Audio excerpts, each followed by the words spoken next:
welcome back to another episode of Nintendo Fanboyz.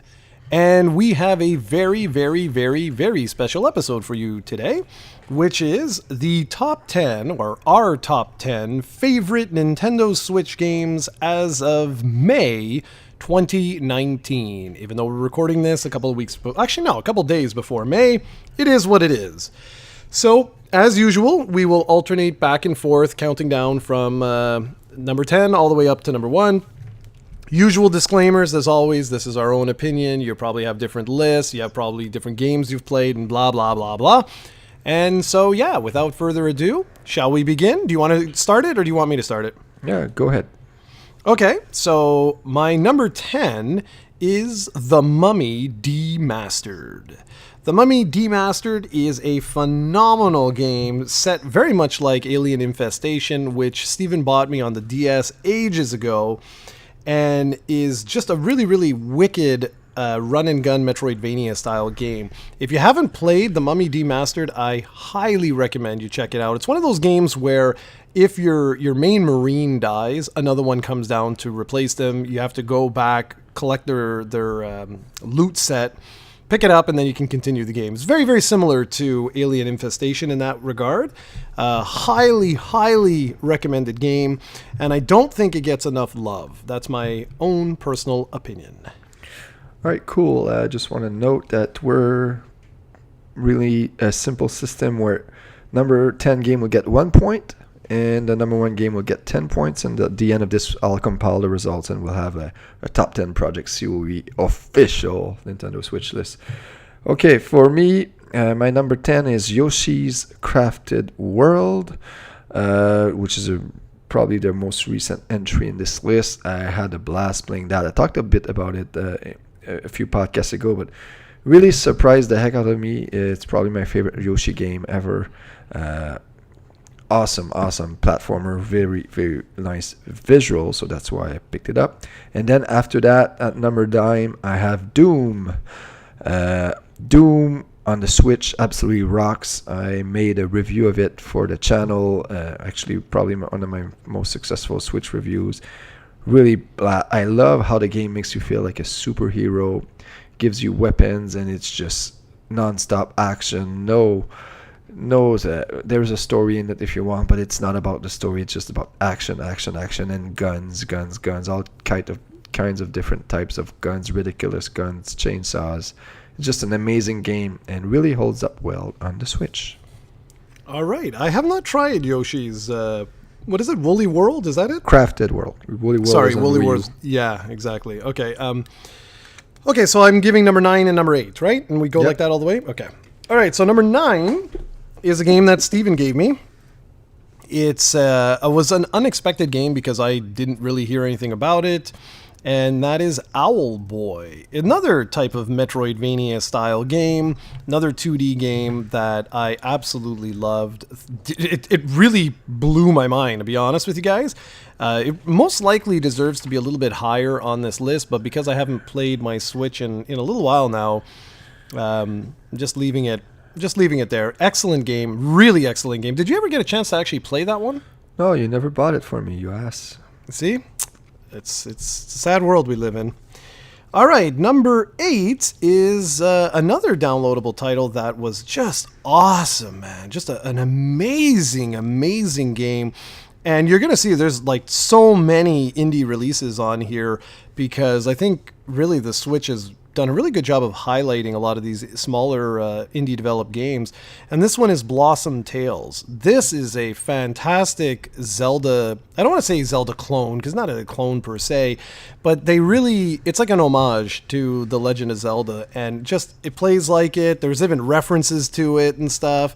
Really all around amazing action adventure game that I wish was just a little bit longer than it is, but overall superb game. Okay, for me at number 8, I have Octopath Traveler. Another game I reviewed on the channel. Really amazing traditional role-playing game. Really love the combat system in it. And fighting the bosses and the super boss, I thought, was the highlight of the game. The visual style is also really nice. And at number 7, I have a game I played with Jarrod during the holiday period, which is Diablo 3.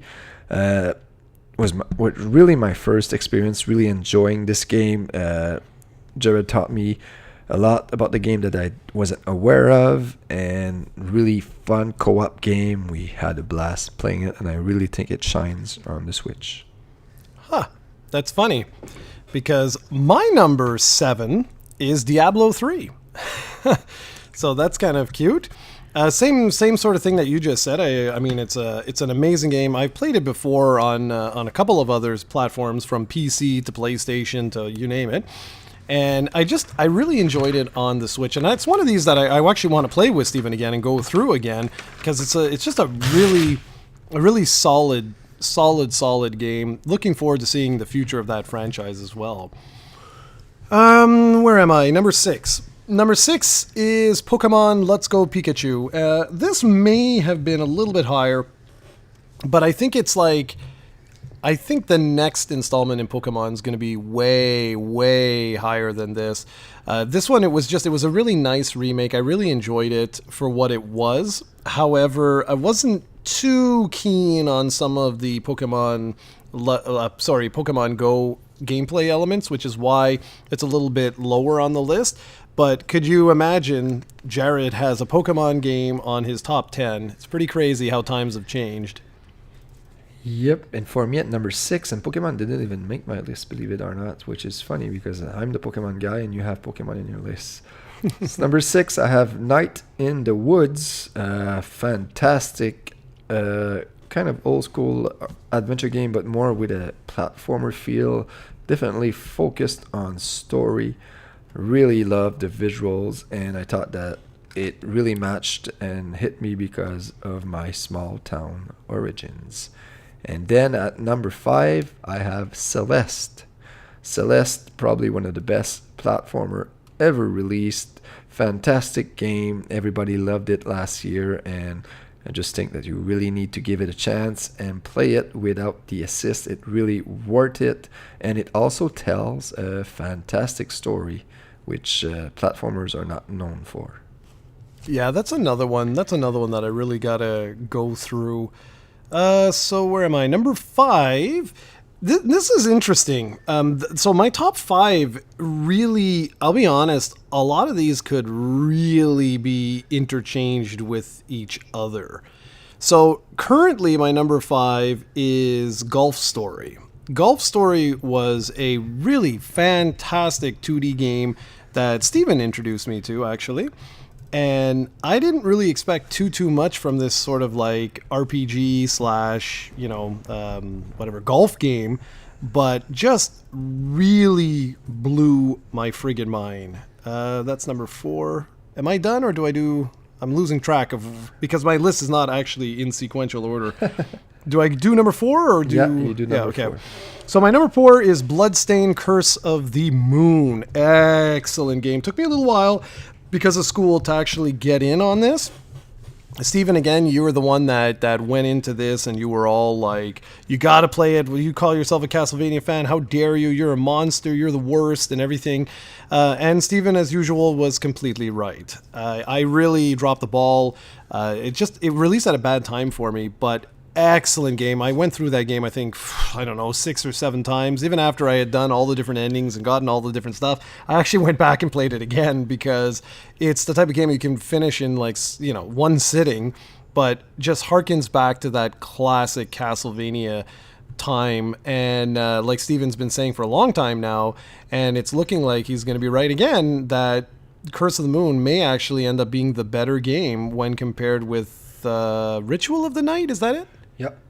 Yeah, so there you go. That's my number 4. That one just barely missed my list, but it was on there, and I took it out at the last seconds. For me, my number 4 is Stardew Valley, which you're a monster because you never gave it a chance, damn it. But it's an awesome game. I can't believe that game was made by just one person.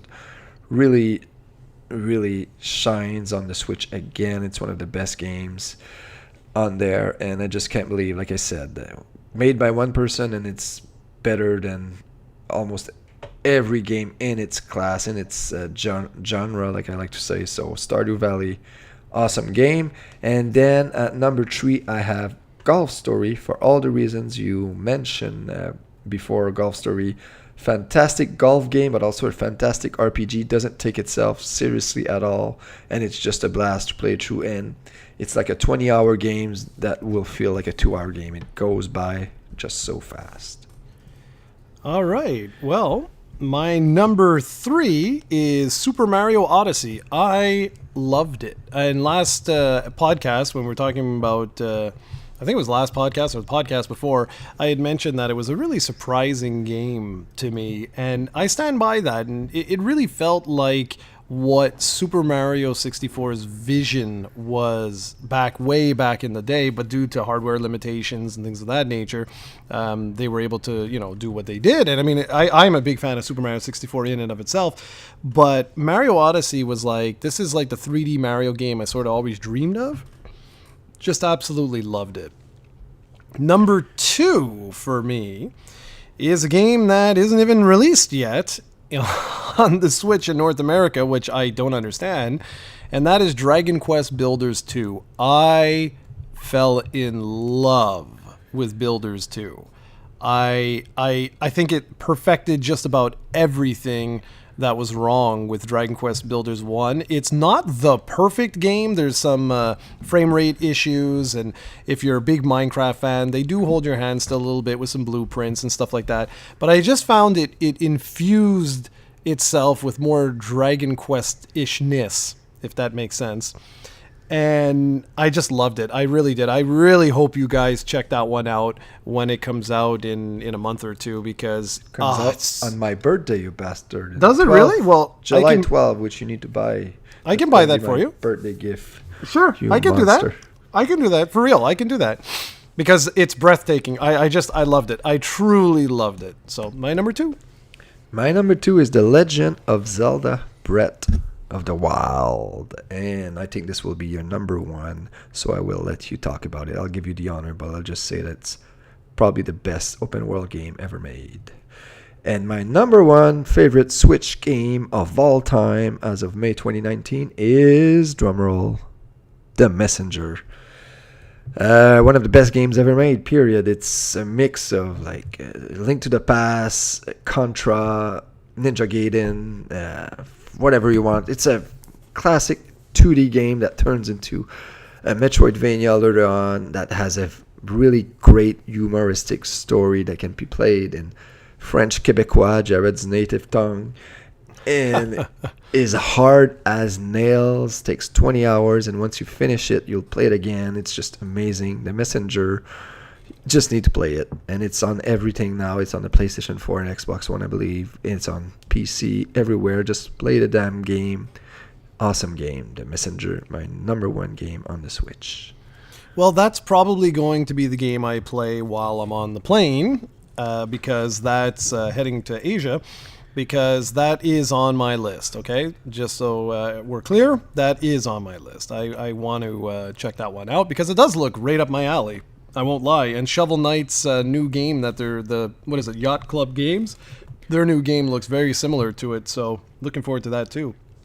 Okay, before I get my number 1, which is no surprise to anybody, just wanted to say that there were 2 honorable mentions that I wanted to give that almost made the list, but that I was like, I'm just not sure. If you ask me tomorrow, they'll probably make the list. And that's Blaster Master Zero and Night in the Woods. Both were excellent games. And I think the Switch really highlights how, either because of my current life situation with being back in school, but you can really see that I have a lot of different indie releases in here, smaller releases, a lot of nostalgia-based releases and 2D games and stuff. But my number 1 game is indeed what you said. It's The Legend of Zelda: Breath of the Wild. Right now, and it's funny because I'm not one of these guys where I'm like, oh, it's right up there, man. It's definitely probably in my top 3 Zelda games of all time, but it's not. It won't beat ever. It never had a chance of beating A Link to the Past, and I think nothing does, to be really honest. But it really is one of the best, like you said, Stephen, probably the best single player open world video games ever made.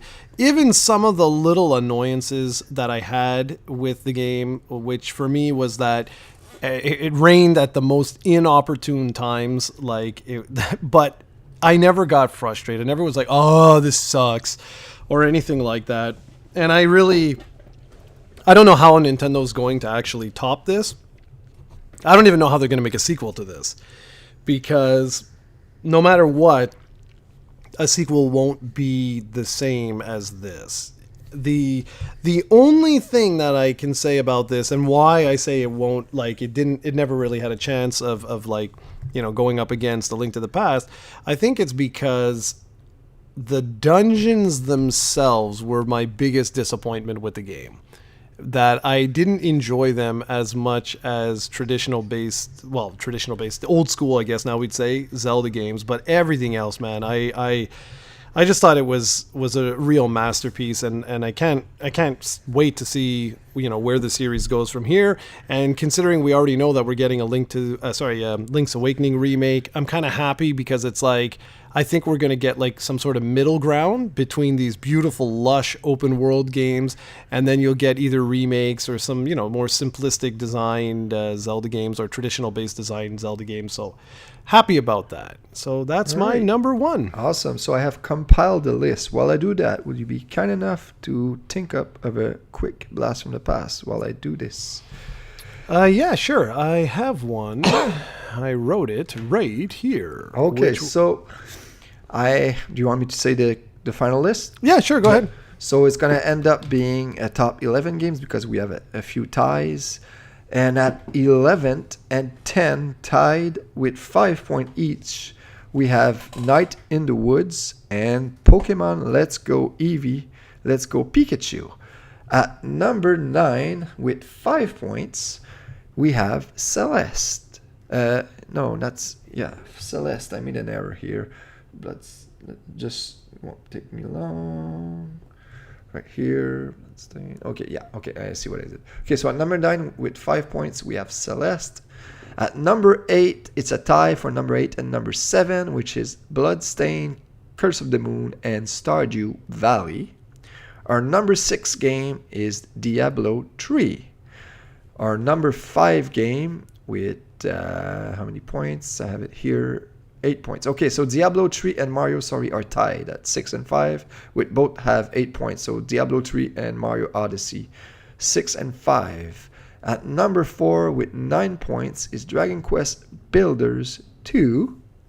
At number 3 with 10 points is The Messenger. At number 2 with 14 points is Golf Story.